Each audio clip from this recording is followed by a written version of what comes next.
All right. So UCLA Career Center offers a lot of resources for all students, but also specifically for pre-med, pre-health students. We offer career counseling, no surprise, I'm sure. Everything is virtual at this time. We offer career counseling services through Handshake, and we use the Zoom platform. If you book a career counseling appointment, you can come to us with any questions, resume critiques, personal statement reviews, mock interviews, graduate school planning, job and internship search, anything you can think of that's related to your career development. We also offer virtual drop-ins, and those are shorter sessions. So the regular career counseling appointments are 30 minutes, and they should be scheduled through your Handshake account appointments. But the virtual drop-ins are 15-minute appointments, and they are available every Tuesday, Wednesday, Thursday from 10 a.m. to 2 p.m. And they are 15-minute sessions. And because it's a shorter time, we limit the topics to resume, cover letter critiques, and job and internship search. We are not too busy at the time, so at this time, so you probably will be seen within minutes. Career guide, you can download it as a PDF, and it has very helpful resources, resume samples, interviewing advice, how to negotiate salary. We have a whole chapter on graduate and professional school planning.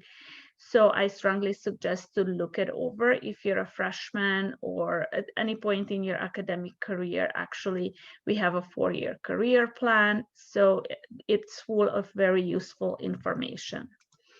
The pre-health services, as I mentioned, we offer mock interviews both for jobs and also for professional or graduate programs if they require interviews from top candidates. We review personal statements, and we offer a variety of workshops related to pre-med, pre-health topics. The full schedule is always available on your Handshake account, so we suggest you check your Handshake at least on a weekly basis, not to miss out on topics that might be of interest.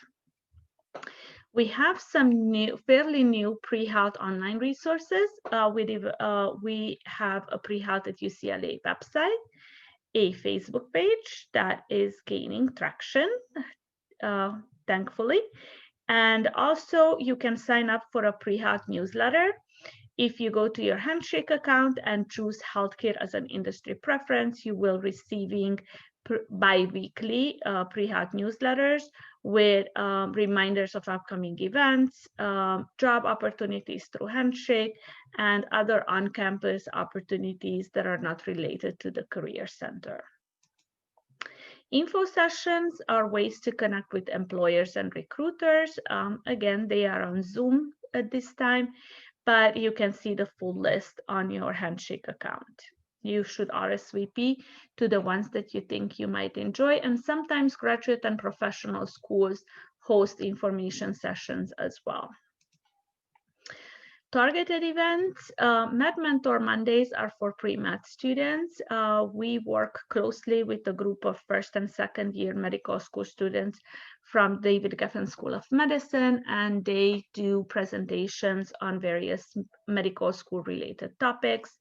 But as a matter of fact, the gap year planning probably is a universal topic for all pre-health students. So if you want to tune in, feel free to do so. We have 3 presentations coming up in November.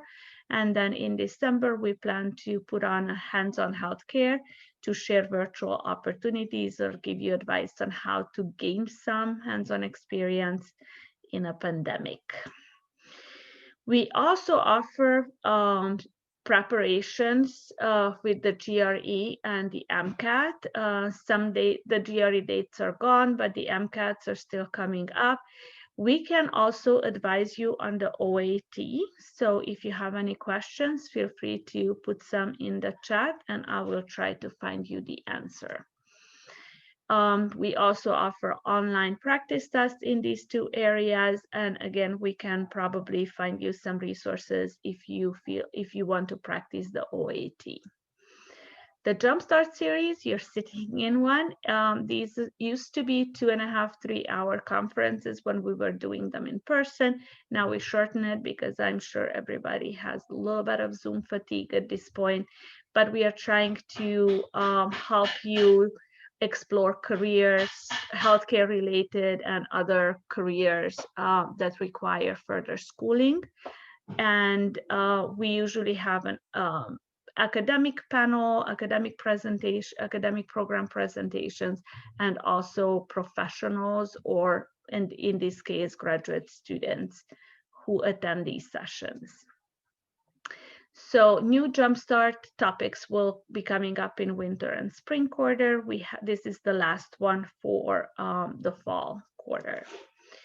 We have online resources. Focus 2 is an assessment. So if you are not sure yet that this is the path for you, or you're still in the career exploration mode, this might be very helpful. Vault is something to consider using when you explore industries, when you want to look up companies. They also have a fairly extensive job and internship database. Going global is helpful for people who plan to travel abroad. You can research any segment, any corner of the world, and find out what is the major industry, how high is the cost of living there, and all sorts of useful information before you decide to move or to go study abroad, for example. Interview Stream is a platform that can help you practice interviewing skills, and VMOC is very new. We just launched it in the fall quarter, and it can help you update your resume. Online resources, some of you may have heard about the UCLA One. It's our online alumni community. You can look for mentors, and you can have a profile just like you would have on LinkedIn and connect with fellow Bruins. We also have online workshops on resume writing, career fair preparation, and interviewing. Alumni services, if any of you out there graduating soon, good news is you're going to have a full access to the Career Center services after your graduation. And after that, 3 months is up, you have the options to purchase subscription to Handshake in addition to your Alumni Association membership. The additional cost is only $30 for 6 months. And we are all over the internet, Facebook. As I mentioned, we have the Pre-Health at UCLA Facebook page. We also have a UCLA Career Center Facebook page. We have a YouTube channel, UCLA Career Center YouTube channel, and the webinars that we record live there as well. We are on LinkedIn, Twitter, and Instagram. If you have any questions, feel free to post it in the chat. This is my email. And feel free to reach out via email as well. Thank you. And Amy, feel free to come on. You guys are already here. Awesome. So feel free to introduce your fellow officers, and you have the option to share your screen. So go ahead. All right. Hello, everyone. My name is Amy, and I'm the president of Pre-Optometry Society. I also brought with me 2 other officers. I'll also let them introduce themselves. Hi, my name is Sarah, and I'm the vice president of Pre-Optometry Society at UCLA. Hi, I'm Esther. I'm the publicity coordinator. All right, perfect. So we'll just go ahead and get started. So Pre-Optometry Society, as it sounds, it's a club made just for pre-optometry students. We provide students with a lot of job opportunities, resources, and we also educate just about optometry as a field. When I first joined Pre-Optometry Society, I didn't really know what it is. So you don't need to be pre-optometry to join. As long as you're interested, go ahead and join. I learned a lot, and through that, I gained lots of great mentors. And now I actually just committed to my optometry school. So throughout this whole entire process, this club has meant so much to me. And that's why I want to tell you like what we are about.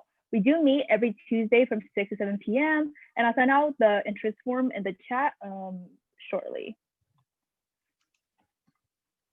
Okay, and so if you haven't really heard like a formal definition before, optometry is the field of study where you can diagnose, manage, and treat conditions and diseases of the human eye and visual system.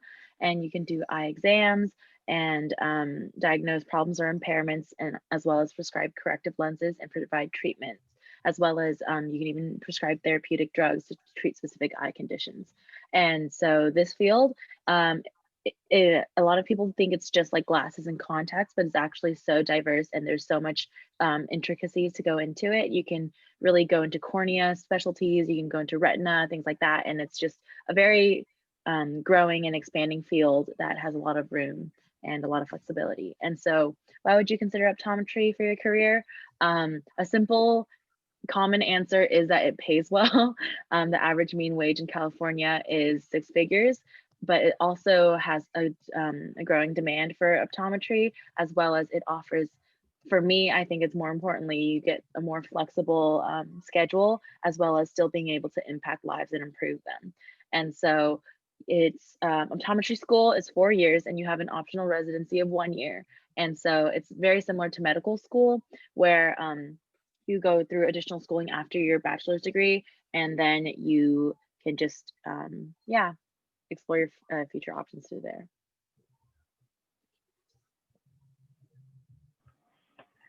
So there's a couple of awesome reasons why you should consider joining Pre-Optometry Society.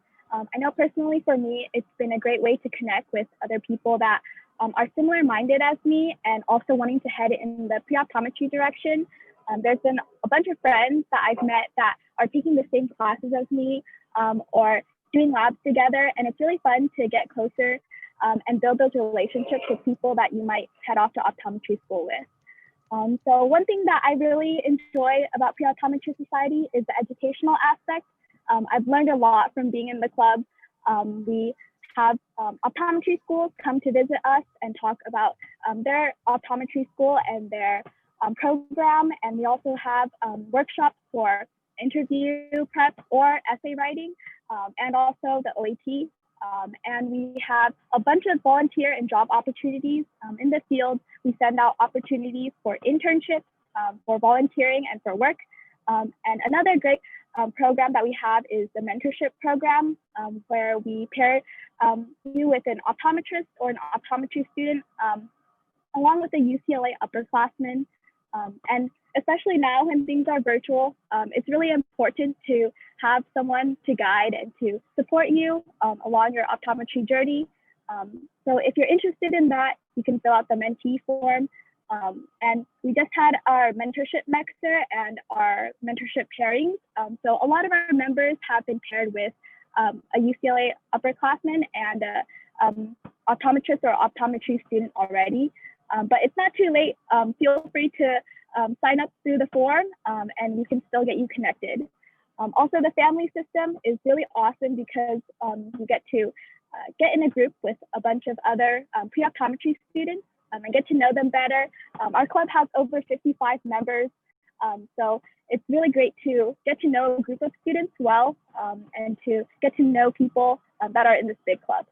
Also, we have a new test bank this year, so we have tests, midterms, and finals for prereq classes like chemistry, biology, physics, and optometry school interview questions and job opportunities, which is really awesome as you're preparing for those questions and preparing for those interviews.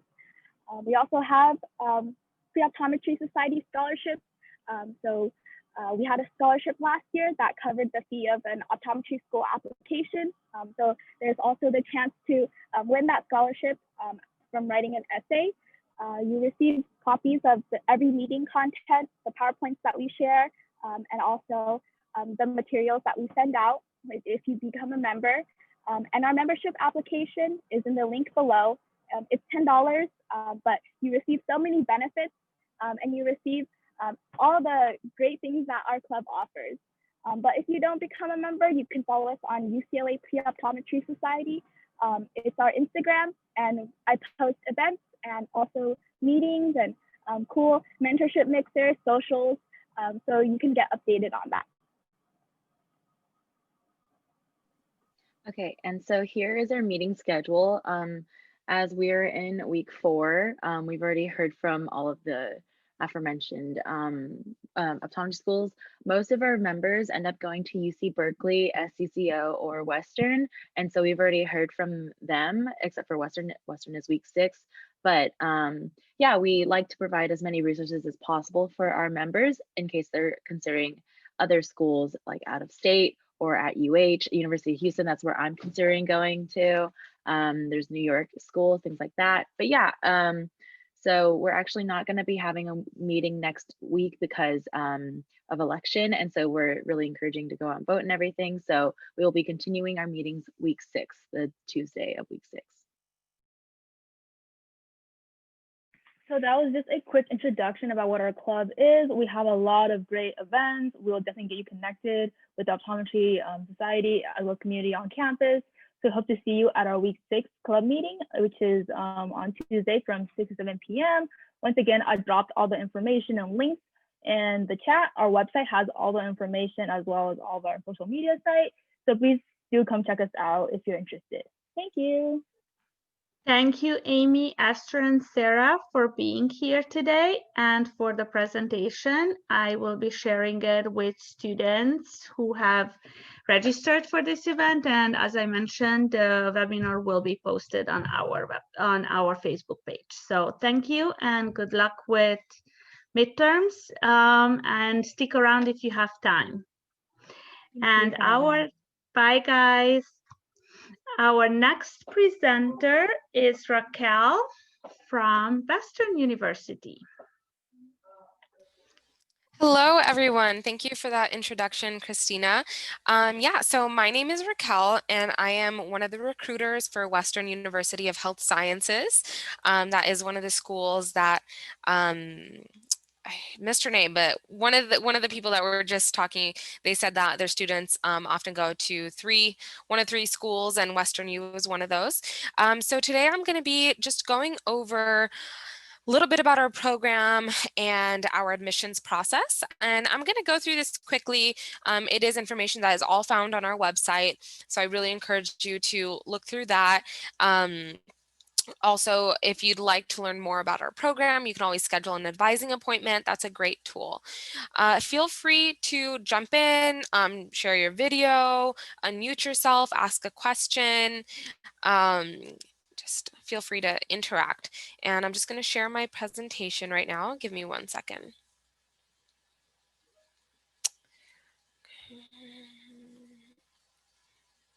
One sec. How's everyone doing today? Are you guys enjoying today's event? I am. This is my professional development too. Great, great. And who do we have here anyways? Who is attending? What kind of students do we have? You have a non-student. So I'm your counterpart for and Ryan Funai is actually speaking on the student panel. So I think at this point we are doing presentations for the purpose of them being recorded and then people watching them at their leisure. Oh, okay. Great, great. Awesome. Thank you, Erin. Great. So I'm just going to go ahead and get started. And like I said, we don't have too much time, so I will be going through this pretty quickly. Can everybody see my screen? You can see it okay? Yes, we can. Perfect. Okay. So here's a little bit about the history of Western U. In 1977, we were founded as the College of Osteopathic Medicine of the Pacific, also known as COMP. COMP is still around today. It is the largest college. And in 2009, the College of Optometry was founded, as well as some other colleges like the College of Dentistry. And the university has just grown since then. Now we have 9 different colleges and over 23 different programs. So the school has really, really grown. Here you can see some of the other degrees that we offer besides optometry, but optometry is the most important one. So I'm just going to be talking about that today. Here are also some of the master's degrees that are offered. I do see we have some activity in the chat. Let me just see if we got a question. Okay. Okay, so why Western U? Here are the top reasons why students decide to attend our program. So first, we have early patient care. As early as your first semester, freshman year, you will be getting some clinical experience. We start taking you to local schools in our community where you can give free vision screenings to students who probably wouldn't be able to get that care otherwise. So that is a great service that we provide to our community. And then starting in your first semester with that clinical experience, it just starts growing and growing. And then in your third year is when the program takes a larger shift into clinicals. So the first 2 years are more like didactic courses. And in your third year, you're going to be doing didactic courses along with clinicals. So our third year students have a really unique experience. I'll go into that a little bit later. We also have a really great interprofessional education program, an emphasis on neuro-optometric rehabilitation, a really robust student life. We have over 130 different clubs and many volunteering opportunities, and we have a great location in Southern California. So a little more about the IPE program. You know, interprofessional education isn't unique just to Western U. However, we are in a unique position to provide a really strong IPE program. And the reason for that is that we have so many colleges and different degrees offered on campus, different healthcare professionals on campus, right? So in the beginning of your first year, you're going to be put into a small group with 8 other students from different colleges. So you might be with a pharmacy student, a nursing student, DO, vet, PA, and you'll also have a faculty mentor. And then you guys will be given cases, and together you have to work on those cases and see who's the best person to tackle that case, how to support each other, how to communicate well. And so those case studies are really fun for our students, and they enjoy learning how the different professions work. You also have some shared topics. You have an interprofessional health fair and many shared clubs. So that's a great opportunity for you to mingle and make connections and relationships with people that are outside the field of optometry. Like I said, your clinical experience starts your first semester of your first year. Our neuro-optometric rehab focus can be seen in the classes that are offered.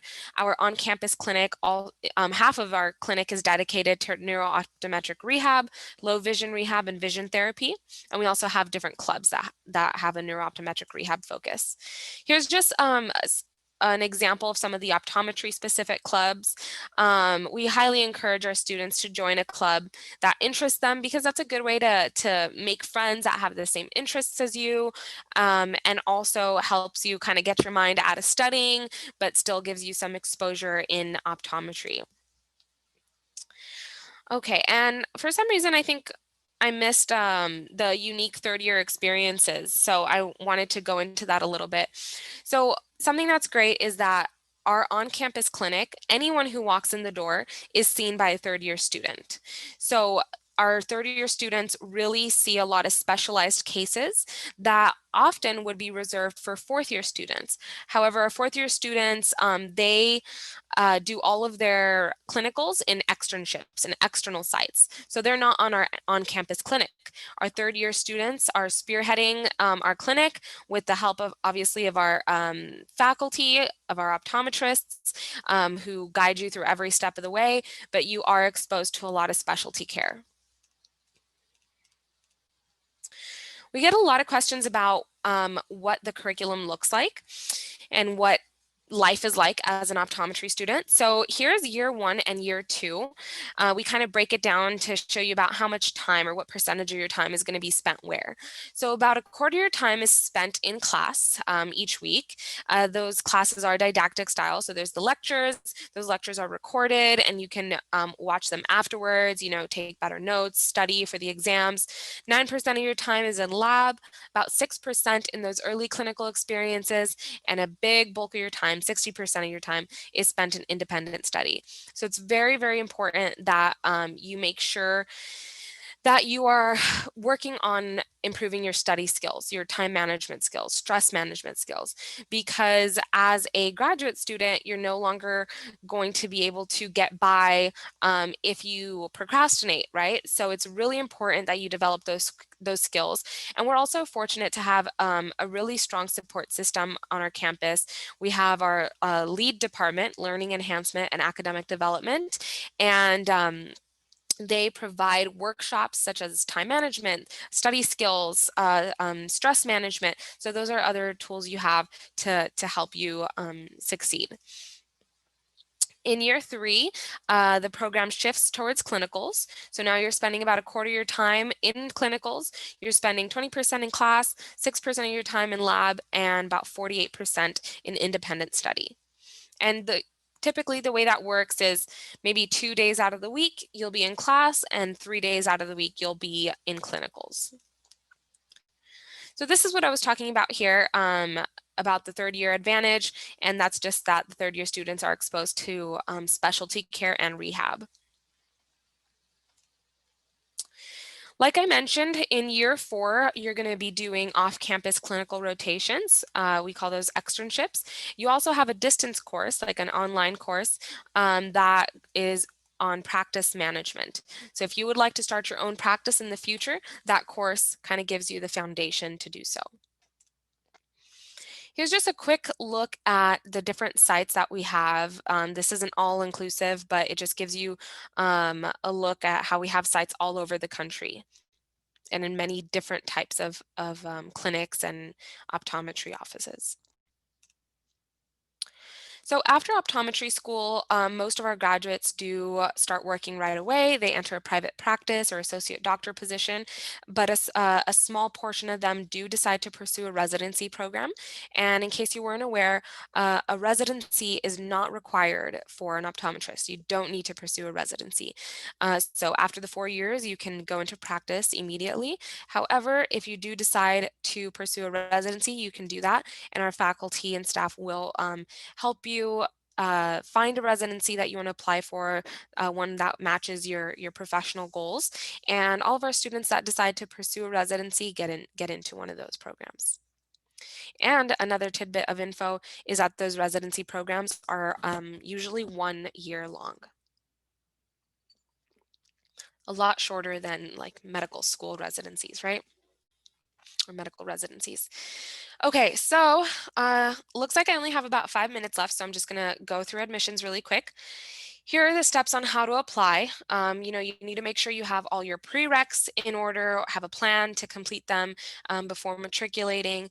We require 2 letters of recommendation, and we also really recommend that you get exposure to the profession through shadowing or work experience. You will be applying through OptumCast, which is the centralized application service for optometry. And on OptumCast, you will submit your transcripts, OAT, letters of rec, and personal statement. Once you have that all done, we will process your application and then decide whether to invite you onto campus for an interview. Right now, we are doing virtual interviews, obviously, but hopefully in the future, they'll be back on campus. And then after the admissions committee makes a decision, if they decide to accept you into the program, then you would matriculate as a student. And our application cycle is usually open from about June 30th till May 1st. So it's a really long application cycle. It's rolling admissions.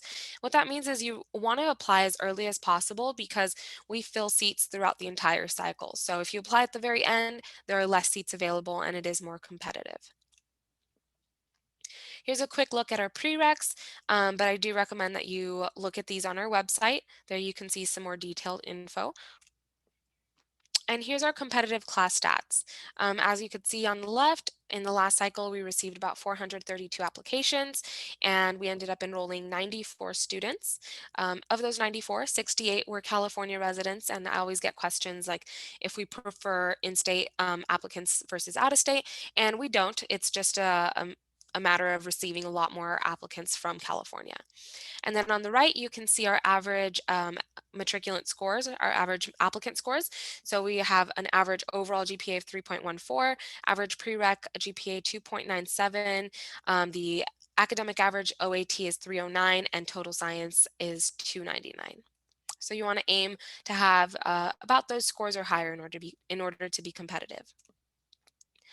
So in an ideal candidate, here's what we're looking for. We really want a well-rounded student. So we're not just going to be looking at your academics. We will look at your OAT and your GPA, but we want to see your exposure to the profession, shadowing experience. We're going to be reading those letters of recommendation and really paying attention to what they have to say about you. We're going to be looking at your community service, your life experiences. We want well-rounded students. So we look at everything. In regards to financial aid, here you can see that tuition is about $40,890 per year. There's also some fees each year, and you also have to think about living expenses if you're going to be renting an apartment or a room, whatever it may be. And students will balance tuition and living expenses out with scholarships and usually student loans. So if you want more info on financial aid, there's the contact info for our financial aid office. Additionally, if you'd like some help finding an optometrist to shadow, you can contact me. That's my email up on the screen. Right now, we're not really giving out information on shadowing just because most optometrists are not having students come into their office to shadow. But hopefully in the future, once things are kind of back to normal, you can reach out to us and we can help connect you with someone. So if you do have any questions, please feel free to reach out to me. Like I said, my name is Raquel Ferris. There's my information, my email, and my phone number. And I look forward to hopefully hearing from some of you. All right, and that concludes my presentation. If you guys have any questions, or I don't know if we're already moving on to Erin's presentation. Thank you so much, Raquel. First of all, for the presentation. Second of all, for being so on time. Very appreciated. I have a question regarding your exposure to the field. Do you have any recommendation for students about how many hours, what type of exposure you see most often in applications? Sure, good question. So we don't really have like a minimum requirement. It really does vary. One way to get great exposure, I think the best way is shadowing, because that really allows you to see what the optometrist's day-to-day life looks like, right? So that would be our number one recommendation. If you can get a position in an optometrist's office that kind of gets you in that setting, see what the hustle and bustle is like, then that's always great as well. But whatever you can get, really. But shadowing would be our number one recommendation. Thank you. And one more question. You require 2 letters of recommendation. Any advice on the source? Yeah, so our suggested sources are an optometrist, not a family member, a professor, or a pre-health advisor. Thank you. Thank you so much for being here, and thank you for your presentation. No problem. Thank you for having me. All right. Bye, everyone. Bye. Erin, you're Hello. next. That was amazing. Raquel covered so much and so efficiently. She actually covered some things that I get to skip now, which is kind of nice, just rolling admissions things. So, You're welcome. Thank you. Appreciate that. Nicely done. So my name is Erin Craning. I am the Senior Director of Recruiting and Admissions at SCCO. Long title basically means I get to help you get into optometry school, which I absolutely love doing. So I am going to share my screen here. Let's see. All right, let's get this going. Here we go. Okay, so optometry at SCCO. I'm just going to jump right in here as some of the facts and figures about our program. We do have Ryan on here as well. Ryan, thank you so much for being on. He's a current third-year student at our program, so he's going to share in a little bit. So he can back up all my claims right here for me in a little bit in the panel. But so amazing and accessible faculty. You know, this is an interesting thing to be the first slide in a presentation, but in my personal opinion, I don't care if are awesome, the technology is awesome. None of that matters if you don't like the people that you're with or you don't respect the people who are teaching you. And our faculty are just phenomenal at what they do professionally, but they're also just amazing human beings. And so as you're learning how to be an amazing connector with your patients, who better to learn from than people who are great at connecting with you, right? So our faculty are amazing. The faculty members that teach your lectures also teach a corresponding lab if there is one. And then if that trickles into the clinic as well, you'll see them there as well. So you'll see them potentially as a first year, second year, and third year, and then fourth year potentially, depending on what area they teach in, which is awesome. So they're just amazing, wonderful people. And this is where they teach you. These are our lecture halls. So, you know, we're all virtual right now. COVID's done its deal on our program as well. We're being really good with social. But I think one of the really important factors is that we already had lecture capture rolling. So it really wasn't that big of a transition for us. So lecture capture means the entire presentation is videotaped. It's uploaded to Student Portal, and then you just, you know, click on the button and watch that as many times as you need to grasp the material in the way that you best learn. So I've heard students that will speed it up a little bit, slow it down a little bit, depending on the faculty member. You can skip forward. It's just really, it's a great teaching tool in general, but especially now that we've shifted to completely online lectures just for the COVID season while all this is going on. So clinical education, I mean, you absolutely need that, right?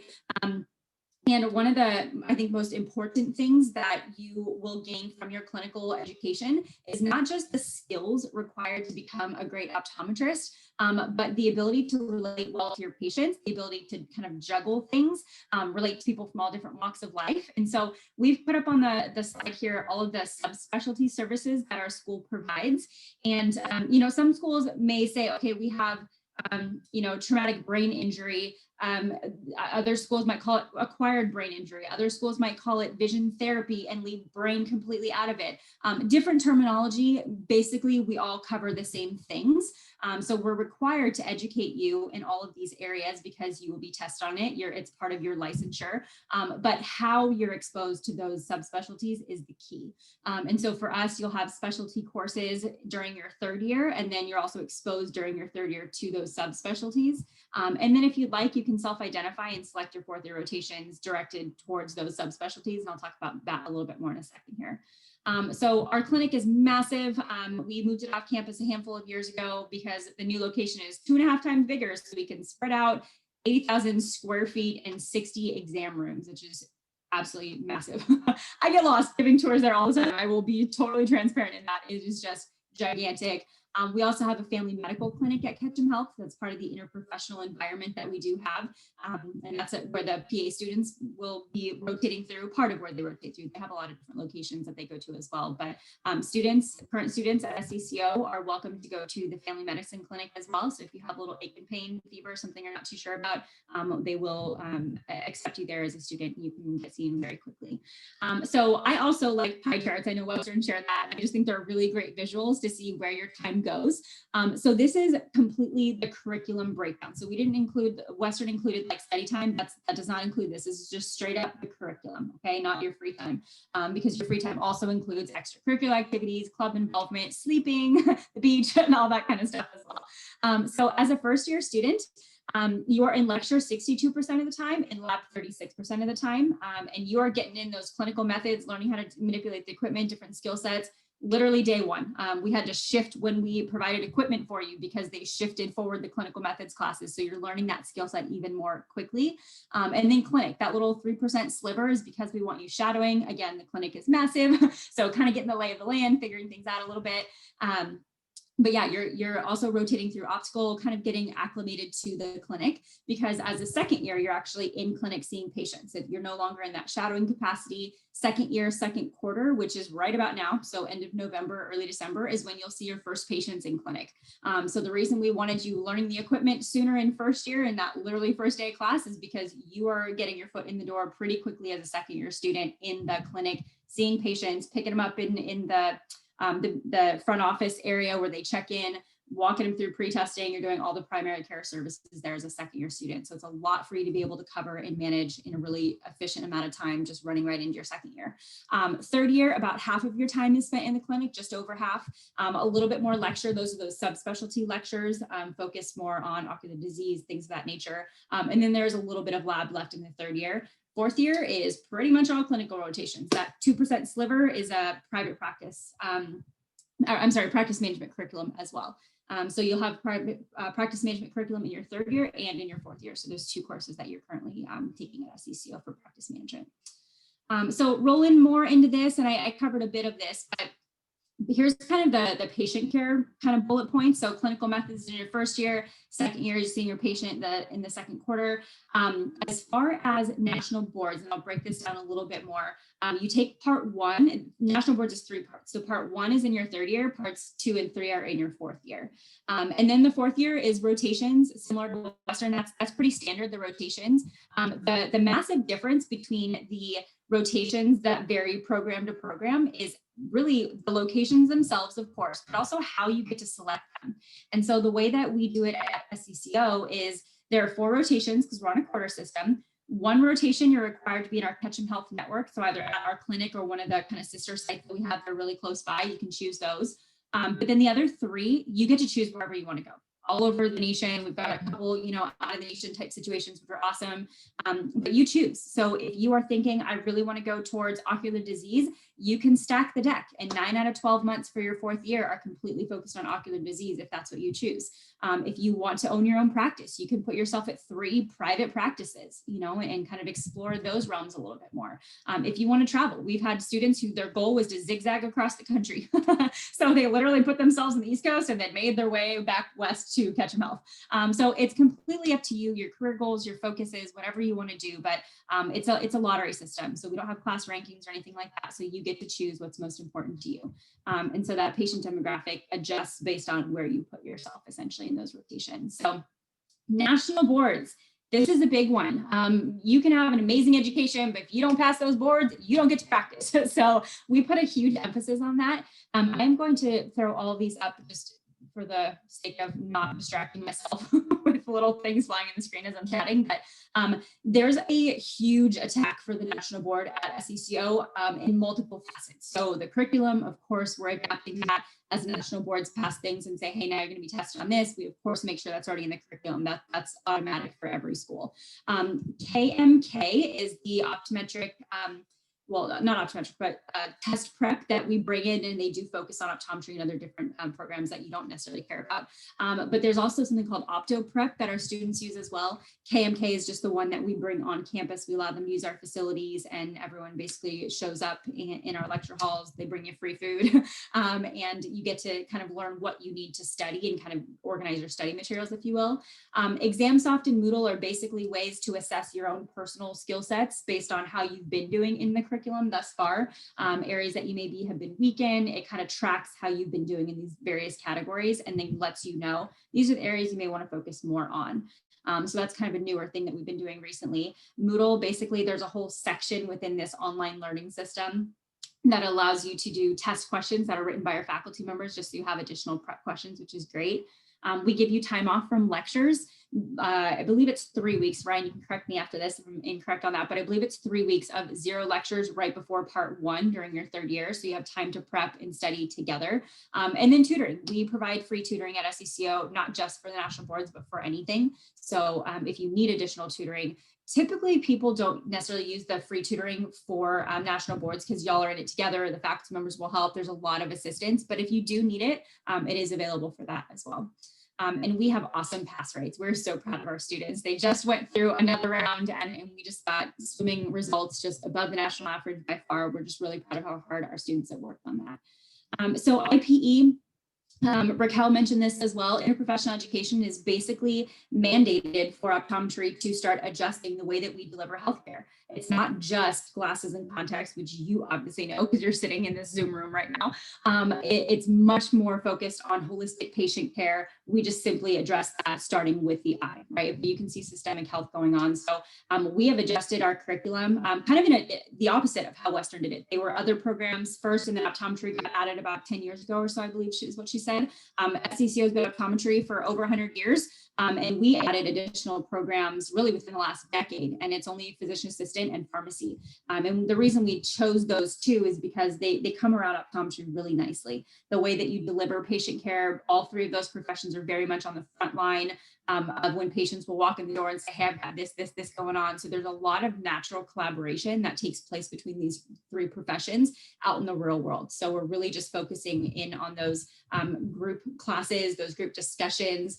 You're seeing a simulation mannequin right now. You're seeing 5 bullet points of kind of the different ways that you'll interact within the group setting of interprofessional education with the other two programs. So it's very practical as far as in the curriculum. It's not just, hey, sit in a lecture hall with a bunch of people who are doing other medical professions. So it's been very intentionally focused so that you're very hands-on and very communicative with the other, the students from the other programs. So different things, lots of different crazy technology that we use for that. We just put the simulation mannequin because it's the most interesting one. But he can actually code and cough and do all kinds of fascinating things. So the business of healthcare, that would go back to the practice management curriculum that I addressed. There's a really robust private practice club at SCCO, and they bring in speakers pretty much on a monthly basis at this point, who will talk to you about different things, whether it be how to run their successful practice that they've got going, how to oversee multiple practices. They'll bring in different people who are maybe more on the retail side of things, who are optometrists themselves, but they come and they'll present to you about, hey, when we come and talk to you in your office, this is what we're sharing with you, and this is how to make that time more effective.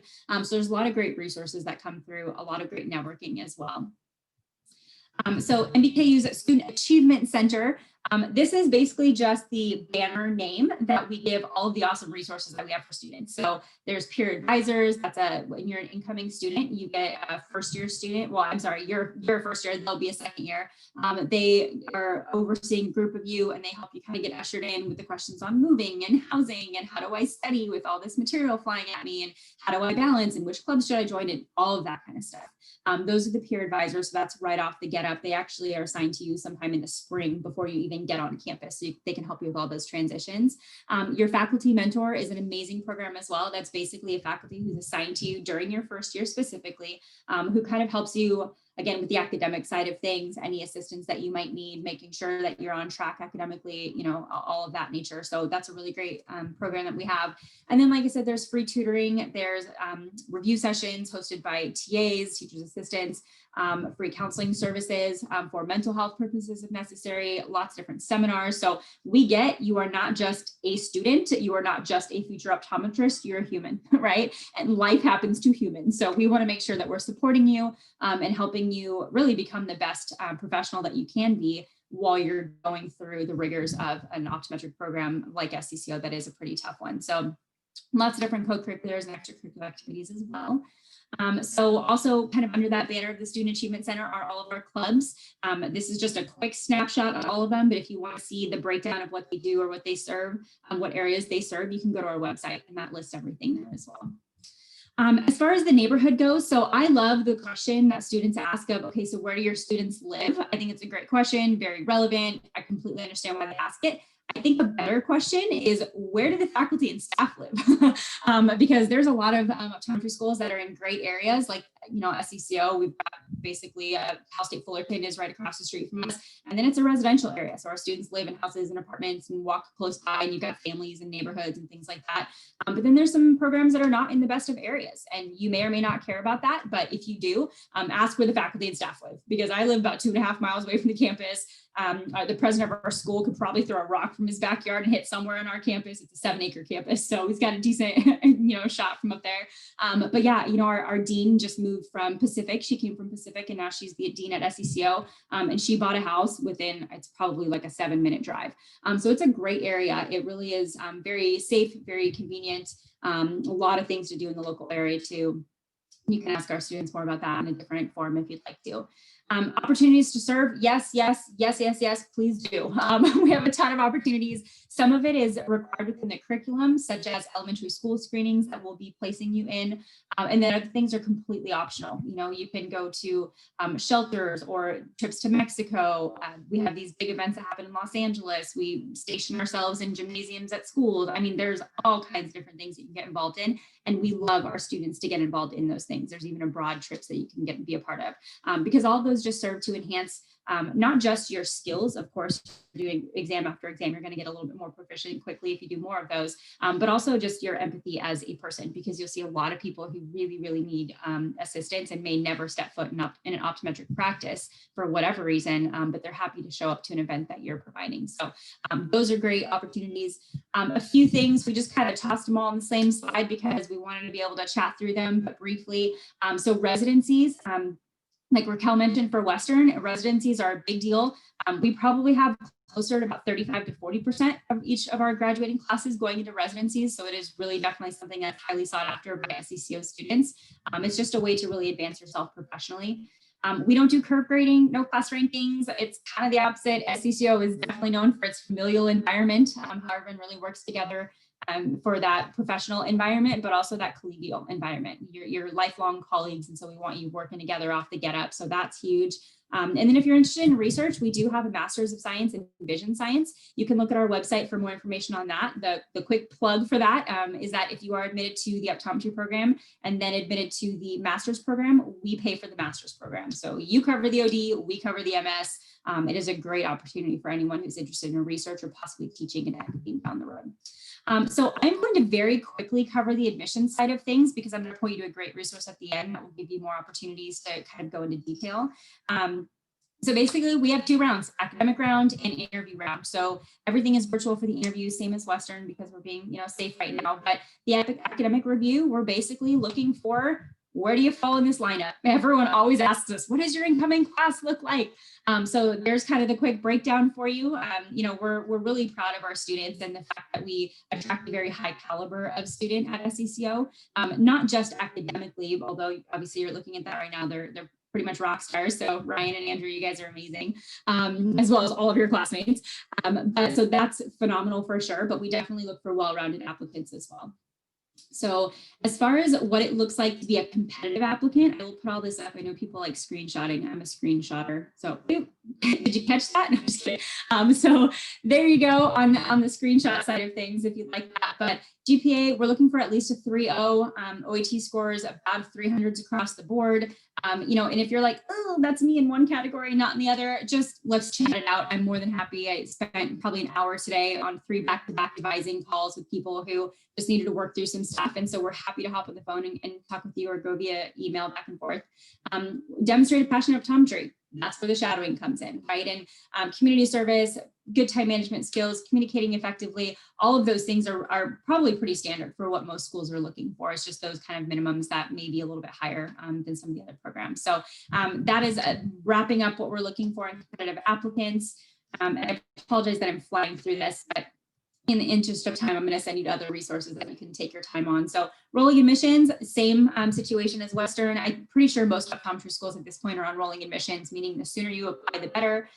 Right now, as we're recording this, it is the very end of October, and that's still more or less on the early side of things. So if you get your application in by about December 1, you're on the early side and you're probably in good shape. To not be stuck in a situation where we have like 2 seats and 20 people interviewing. Okay, you want to avoid that scenario if at all possible. So more details, if you need them, are available on our website as far as the prerequisite coursework requirements. We do not require letters of recommendation. We love them. We just don't require them. So absolutely still submit those, especially from an optometrist. Those are fantastic. It's just we had a lot of people getting hung up in the process because letters of rec weren't coming through or their teacher went on sabbatical or different things. And we didn't want to have to, hold you back in a rolling admission cycle just because a letter was missing. So that's why we made them optional, but highly recommended. Alumni shadowing program. So we don't match you specifically with an optometrist because we don't want to pigeonhole you into only your local area. There's so much to be learned from people in, different areas of the profession, not just private practice, which is amazing and a great way to be a part of your community as well. But we also see a lot of our students go into clinical settings or hospital settings. We have, one of our alumni is running a neuro center in Texas at a Veterans Affairs hospital, right? So there's a ton of variety out there. And so we have a massive list of alumni and we'll provide the list for you. And we highly recommend, especially in the season right now where you can't physically shadow, just do informational interviews. And if you just email us there, odadmissions@ketchum.edu, and just say, hey, can I have more information about the alumni shadowing program? We'll send you this PDF, and it explains kind of shadowy etiquette when you are able to be in person, you know, dressing professionally, how to respectfully ask if you can shadow in the location because it's their place of business. We want you to be coming in professional, right? And respecting the hard work that they put into their practice or the clinic that they work at.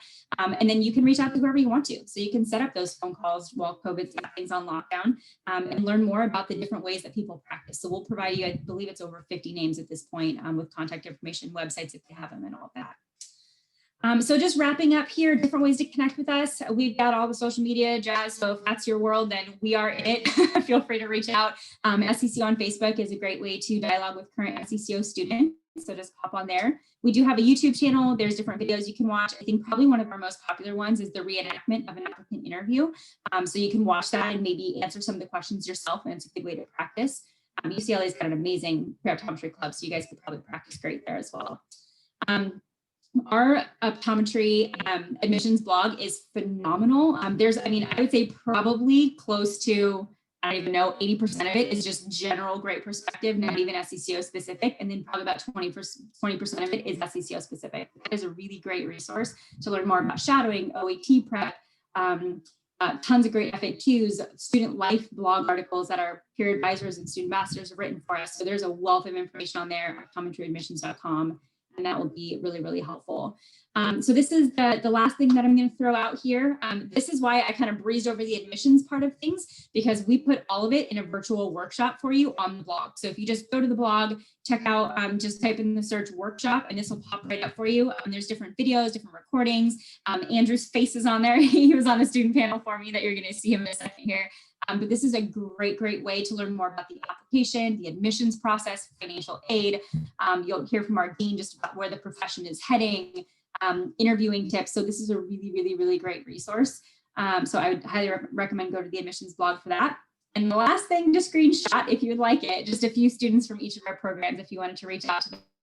You're more than welcome to. They have all signed up to get a large volume of emails if necessary. They're all very happy to help. I know many of our students are, but we just wanted to provide a few to wrap up here. So thank you so much, Christina. If anyone has questions, just email odadmissions@ketchum.edu. We're happy to set up time to chit chat with you, answer any questions you might have. Okay. Thank you so much, Erin, for the presentation. Thank you. And yes, if you have any questions for Erin, are you gonna stick around for a little while?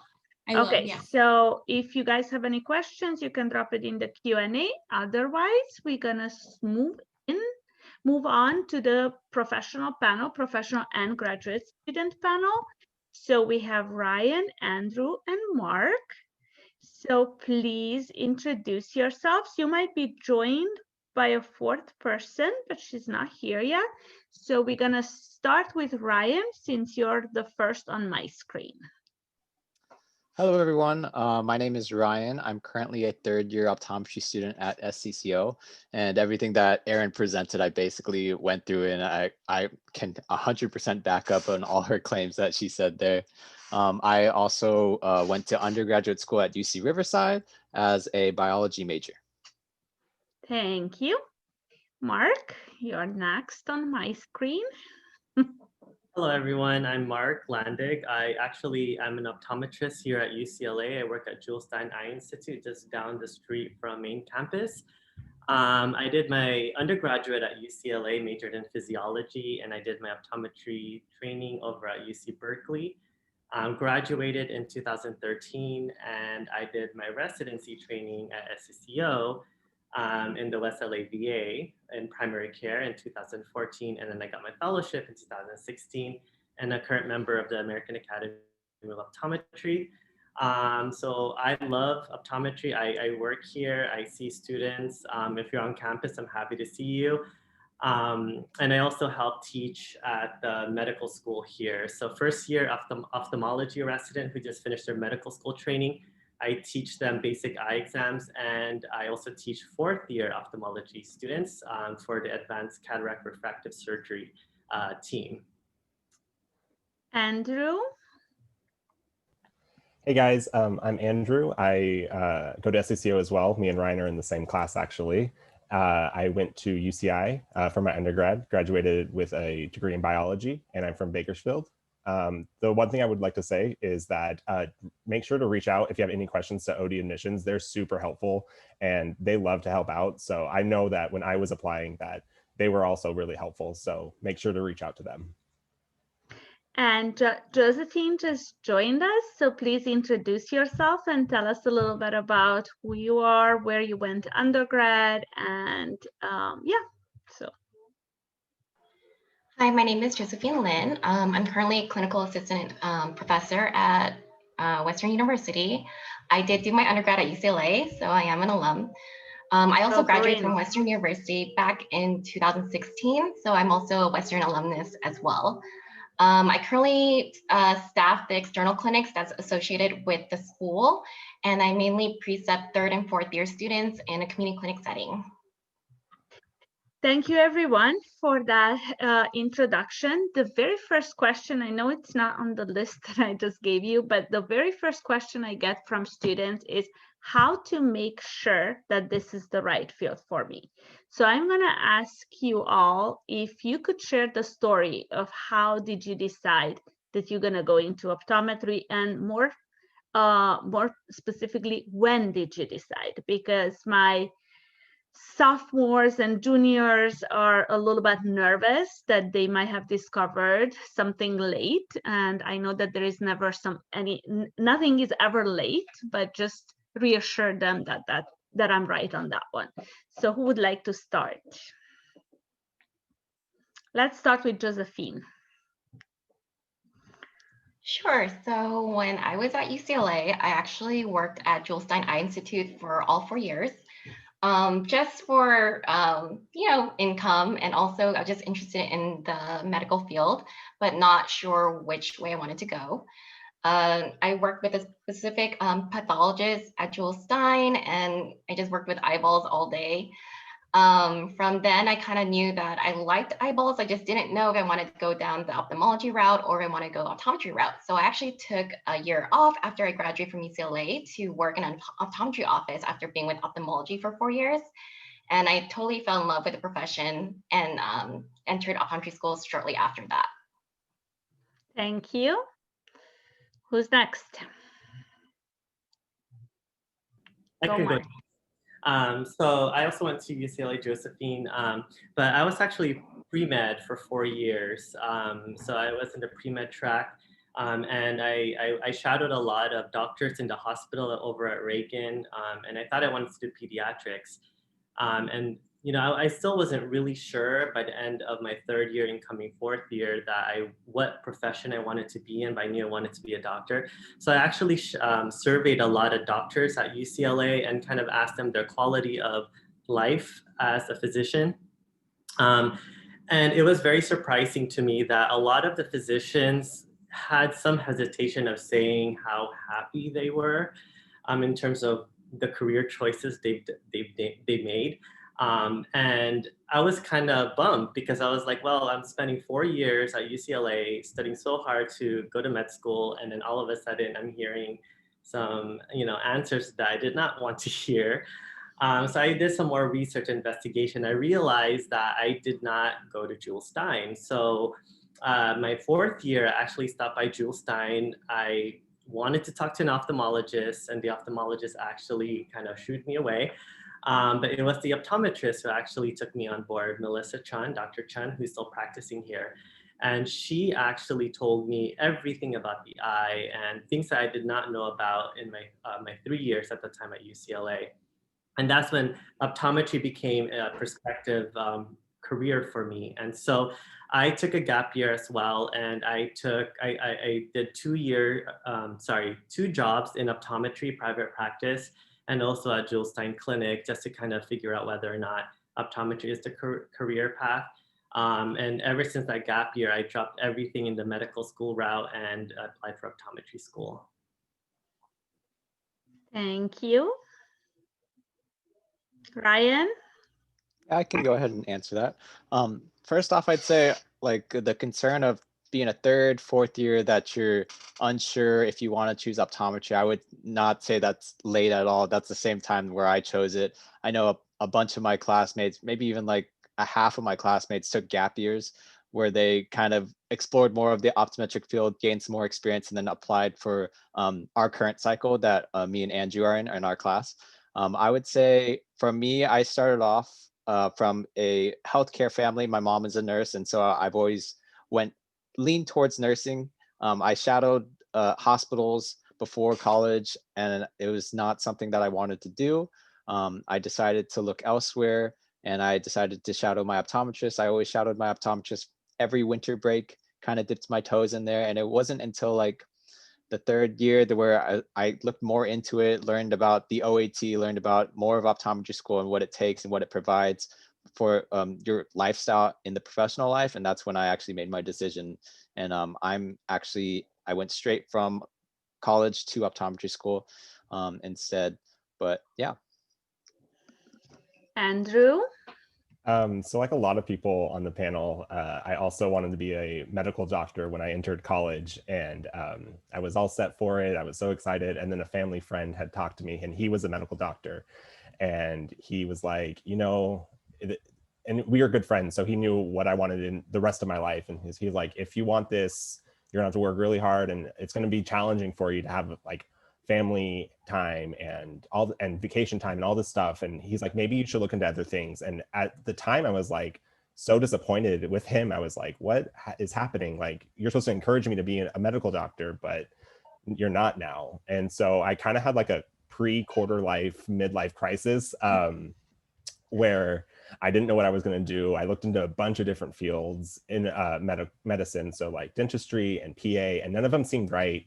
And I don't know how, but I got a email from SCCO admissions. Like, I don't remember if I signed up for it, but I got an email, and they were like, come check out our open house. And I was like, well, it's right up the street basically, so I might as well. So I went up there, and Aaron and Dr. Monroe were both there, and they were super inspiring and super nice and willing to help out, and kind of talked about the field of optometry. And it's not just glasses and contact lenses. And at that time I thought, well, that's all you have to do.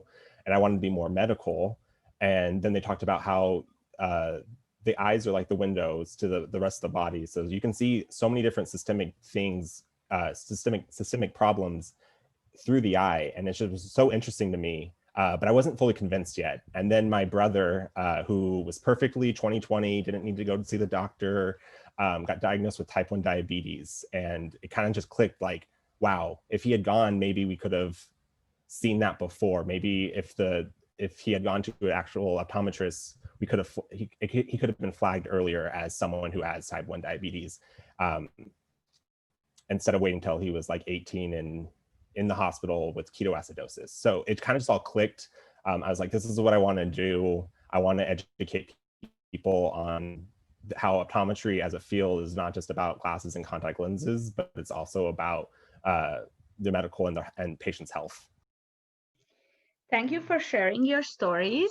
And a nice segue into the next question. So seems like all of you are pretty much happy with the work-life balance that optometry provides. So can you tell me a little bit about your daily routines and how you get to have a life, not just a profession? So who would like to start? I'll go ahead and start. So okay. Yeah, one of the great things about the optometry field is definitely the lifestyle that you can have, especially, you know, if you're thinking about, am I the type of person who can like go to work or like go to work in the middle of the night and do all these like different shifts and stuff like that. I actually just work Monday through Friday from 8 to 5. I don't work weekends. I go to work and I see like about 20 patients a day, and I come home and I feel pretty good about that.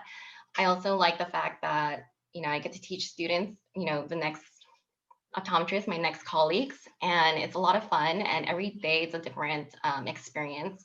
But it's also one of those things where I don't really have to bring my work home with me. So when I go home, it's like my time with my family. And I think that's something that I really valued. Like, I wanted to have my own work career, and then I wanted my own like personal life as well. And I think this profession has definitely allowed me to have both, which is really great. Thank you. Do you want a popcorn to someone? So it's not always me who decides who goes. Let's go with one of the students. How about Ryan? Okay, so I mean, us students, we haven't really experienced the whole optometrist doctor lifestyle, but I guess we can delve into the student lifestyle. It's really, it's for me, I like to consider it like an extended college, but this time it's more professional, and you're kind of learning something that you really love and are really passionate about. So it's not taking those side classes, learning about things that you don't care about too much. It's really focusing on your passion and what you're going to do for the rest of your life. And so that's really combining us and putting students together that have that same idea really is a memorable experience that we've had so far. Andrew hopefully can attest to it, that us as a class, that we've been going through kind of these struggles together that are making everlasting memories, and it's been a great time ever since. Go ahead, Andrew. I guess you're up. So kind of just to piggyback off what Ryan was saying, the first 2 years are all school related. That's all you kind of do is just study. You're studying. And then we just started clinic over the summer, and it has just been a completely different experience than what I was expecting, and then what we've been experiencing for the past 2 years in general. We get to see at least 2 patients in our shifts, hopefully 2. And then we work 3 shifts a week, 3 half days, and then we have school in between. So that's where we're at right now. Just working a little bit in clinic, still learning in classes, getting ready for boards that are in March, and getting ready for rotations as well. So. Thank you. Mark? Yeah, so I'm like Josephine. I work from Monday through Friday, no weekends, which I love, 8 to 5. And I like where I am right now because there's a lot of different settings. So I'm not just seeing patients every day. I do see patients on certain days, and a certain shift I work in the OR. So I'm kind of co-managed with ophthalmology, which adds a lot of spice to my days. I also get a lot of consults from the hospital across the street. So as you probably have already heard with the prior presentation, a lot of the consults are more systemic related, and how does it affect the eye? So they really lean on to me in terms of like, should we put this patient on certain medications? Should we take them off in medications? And they really look into my advice based off of what I see in the eye exam. And since I only work from 8 to 5, I do have a personal life afterwards, which I really enjoy. I love sports. I love to play. I like to work out. I like going hiking and going to the beach. I definitely have a lot of time for that. I also love hanging out with family and friends. So, just having a great work-life balance is fantastic. I'm never on call, which is awesome. Usually if there's any issues with surgery patients, it's the ophthalmology on call. And since I work over at UCLA, we do have residents on call. So they usually get to come into the clinic at 1 in the morning if there's any eye-related issues, and then I get the message at 8 a.m. when I come into work. Thank you. The next question is for Ryan and Andrew. So what did you find most challenging about the application process and potentially the transition between undergrad and graduate school? What is the main difference for you? I can go first.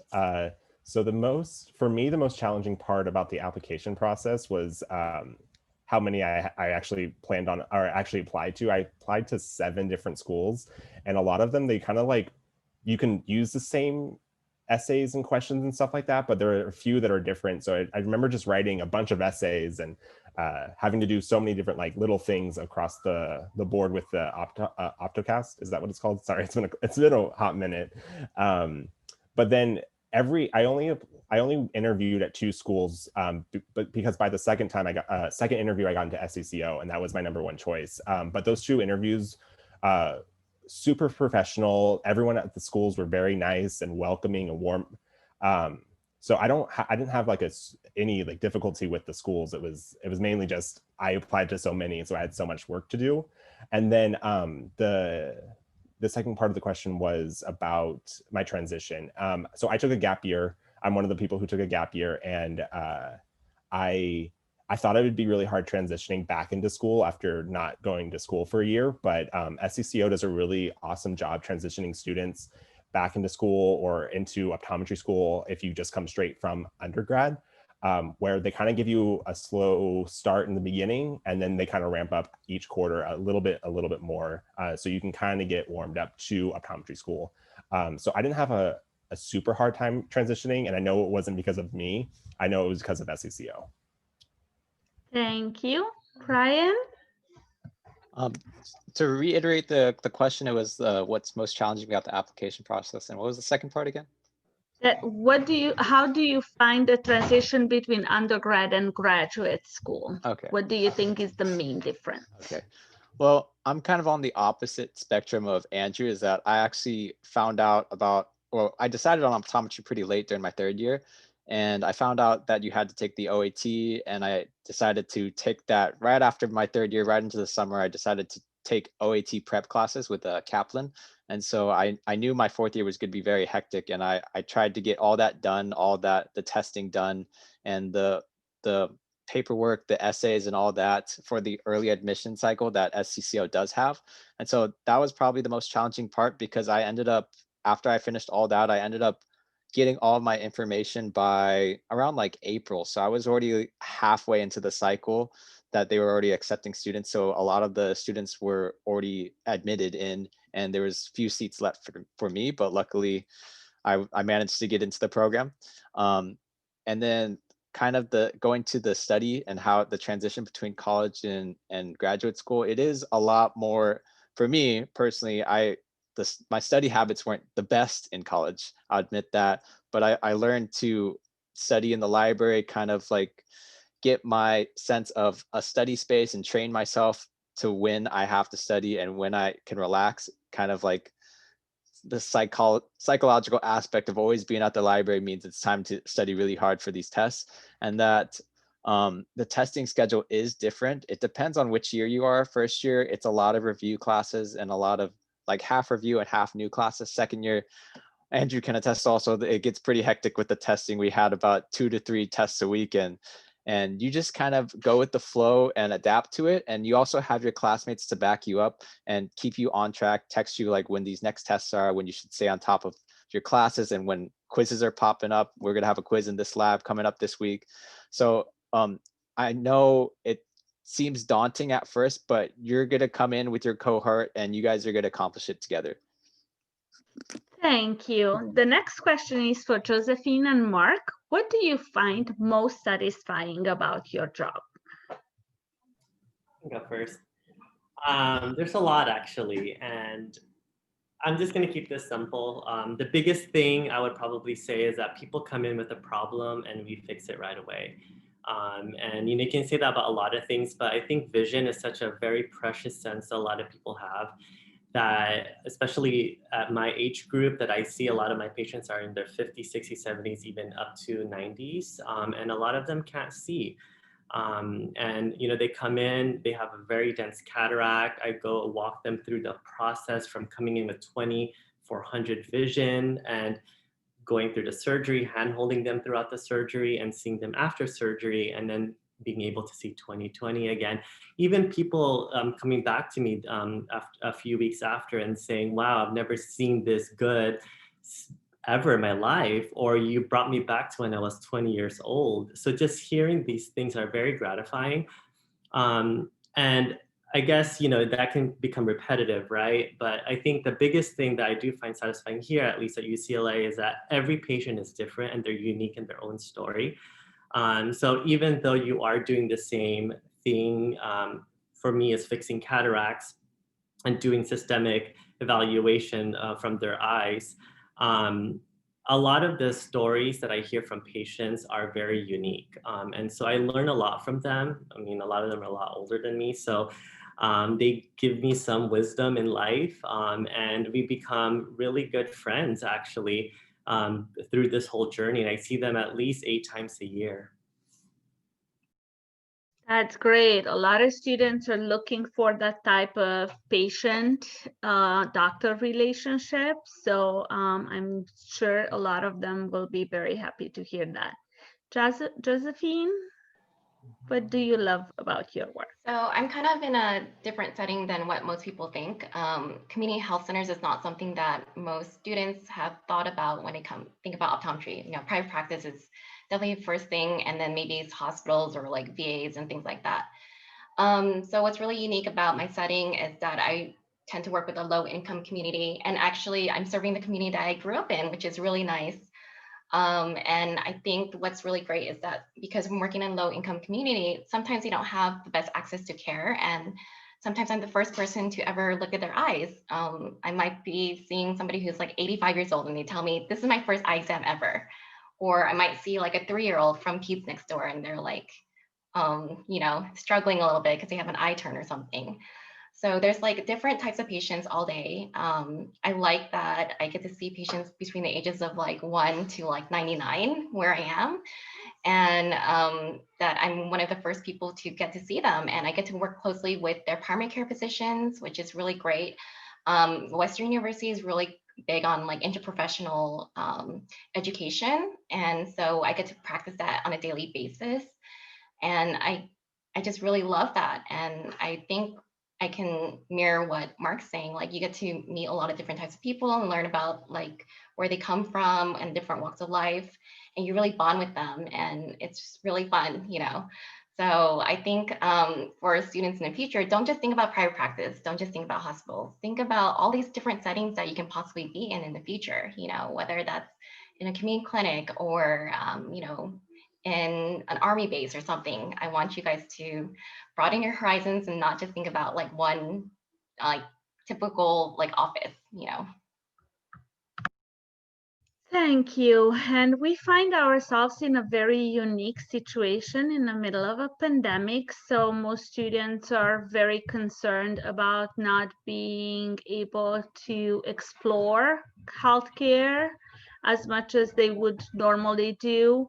So as my final question to all of you, what advice would you give a student who is interested in exploring optometry? What should they do now? It can be a general advice as well, but also to this unique circumstance that we find ourselves in. So Mark, let's start with you this time. Yeah, so it's very, very strange times we live in. And, you know, actually Zoom University or Zoom World hasn't really affected me as much. This is probably one of my first Zoom calls in a long time, only because I go to clinic every day. And actually a lot of my students that I teach go to live teaching here in the clinic. So definitely for undergrads here at UCLA, you know, I know some of you may not be on campus, but for those who are on campus, I'm here. If you feel comfortable and safe to meet up with ultimate protection, I'm happy to do that. I can extend my my administrative time to meet up, ask any questions, network. That might be a little bit more difficult for those who are not here. The biggest thing I would probably say is, you know, network with a lot of ODs. Now that everything is virtual, OD networking is a lot more accessible through the web. You know, Zoom call, you can just go online very easily and just start talking to them. And like what Josephine was saying, just don't have a mind of private practice or one certain aspect in optometry. Start talking to different optometrists that work in different areas in the field. And I think that will give you a better idea if this is the right career path for you. Because even if you go through 4 years of optometry school and you just stayed on the private practice route, what if you don't land on that private practice gig? What if you end up being in retail, or if you end up being in a hospital setting or in a nursing home setting? What would you like that, you know? And I think that's the biggest, I would say for myself, one thing that I wish I had kind of looked out for in undergraduate is what other aspects of optometry was offered for me. So talking to different ODs that work in different practices would probably be one of the best advice I can give you. Another advice really is, I'm not sure, sorry, I had clinic today, so I don't know what you guys talked about earlier in the talk, but if you are preparing for applying for optometry school and figuring out which is the best school to go to, I would look at the school's success rate, the board success rate, see how well the school prepares you.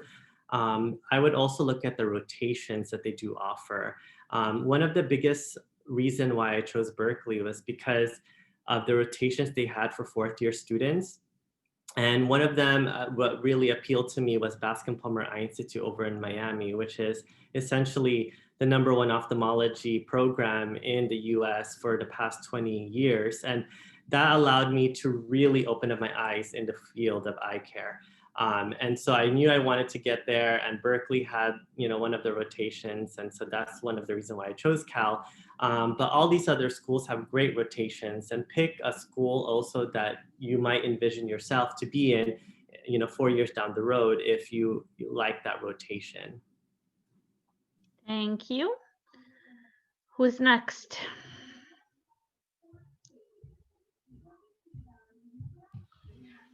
So I agree with Mark. It can be kind of difficult right now to try and figure out how can you get more experience in optometry.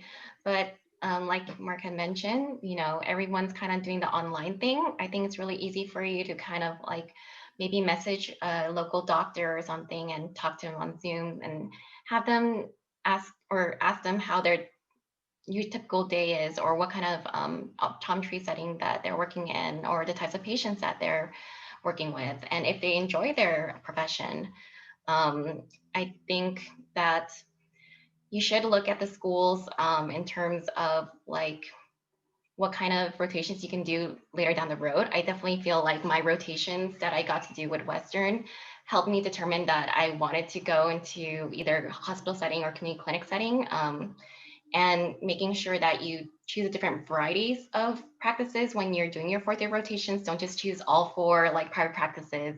Make sure you choose like a VA as well, or do VT or neuro, or try different things, because that's the only time you get a chance to really try all these different settings and get to work under some really great doctors, And then later on, you can decide, do I want to do private practice? And if you try private practice, you don't like it, you can move on to something else. Don't feel like you're tied down to one thing. You can just go with the flow and figure out what it is that you like. And if you're not here in California, or you're back home and you're trying to quarantine and stuff like that, when things are getting a little better, maybe ask your local optometrist, like, hey, can I come shadow just maybe for an hour or something? You can just take a short amount of time. You don't have to be there for like 8 hours a day or something. Definitely try to reach out to other people, and you can also reach out to the students. Like I kind of caught on at the very end of the SCCO presentation, there's some information there. You can ask current students about what else you can do at this time to see if you're really interested in optometry. You can also, talk to different admissions and just envision yourself, like, can you see yourself in this school, or can you see yourself spending all this time and money investing in yourself to better your profession and stuff. So really look at like all these different aspects, and all I can say is like, just try to reach out to someone. You guys already took the first step by coming here and like trying to figure out more information, and that's really great. So next step is just talk to somebody that is nearby that you can reach out to. Thank you. Andrew, you're next on my screen. I think the best way for me, when I first learned about the profession of optometry and the next steps after, is I worked in a private practice, and I know like get a big view of the field, but it was the best way to get introduced to everything. Have the doctor sit there in their private practice and explain all the different parts of the eye. Like I even got to sit behind a slit lamp before I knew what a slit lamp was, and I got to see cataracts and corneal opacities and stuff like that. And it just was an eye-opening experience. So I know things are a little bit weird right now with COVID, but it doesn't hurt to ask if they are comfortable with you coming in and just observing for a little while. Even a little bit of exposure is a great way. And then I know Aaron had my name and email address. So if you have any other questions, feel free to email me. I can send you off to other people too, just to get a perspective of like a first year, a second year, third year. And then like I was saying earlier, the OD admissions at SCCO is just phenomenal, and they are here to help you. And I know that we're not the only school who has an amazing admissions team. So just reach out to them, watch the YouTube videos, look at the blogs. There's so many blogs. Like I get overwhelmed when I look at how many blogs there are on our website, just the different perspectives of all the different students who have come through SCCO. So there's a ton of resources out there. And I know we can't meet up in person and go on like big campus tours and stuff like that, but there are other ways to do it. And I just want to encourage you, just don't give up and keep going. Thank you. Ryan? Yeah, I don't want to beat a dead horse, but I completely agree with everyone and what they said. I do offer, I guess, 2 or 3 more ideas to learn more during this pandemic and how all the online content that's happening.